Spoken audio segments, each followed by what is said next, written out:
disaini juhtimine tundus olevat ääretult loov. Ehk siis, et ta andis nagu võimaluse ka haridusmaastikul kuidagi nagu kastist välja mõelda. Ja võib-olla kindlasti inspireeris ka see, et kui ma 2010 aasta novembris Pärnu haiglasse tööle tulin, siis eelnevalt turundusspetsialisti ametikohta kui sellist ei olnud. Aga see oli just haigla juhtkonna, eelkõige siis ka Urmas Sule oskus vaadata tulevikku ja näha vajadust, et sellist ametit on ühel korralikul keskhaiglal vaja.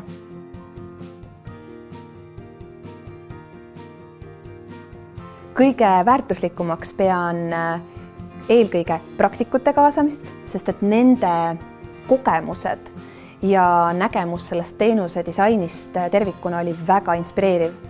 Ja samuti ka meeskonnatöö rakendamist, sest töötades Pärnu haiglas, kus meeskonnatöö on number 1, siis need oskused, mida ma omandasin ka õppetöö käigus, sain ma rakendada siin.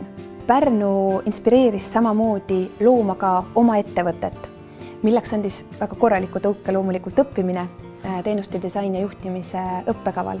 Pärnu on juba aastasadu olnud turismilinn ja väga vahva on see, kui sa saad päris oma enda ettevõttesse kutsuda külalisi, kus on mängureeglid sinu omad ja pakkuda neile nii sooja külalislahkust, kui sa vähegi oskad.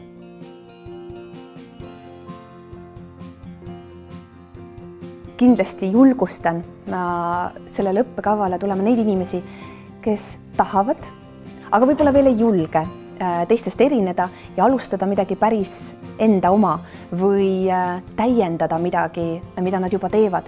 Õppekava on avatud ülikooli õppevormis.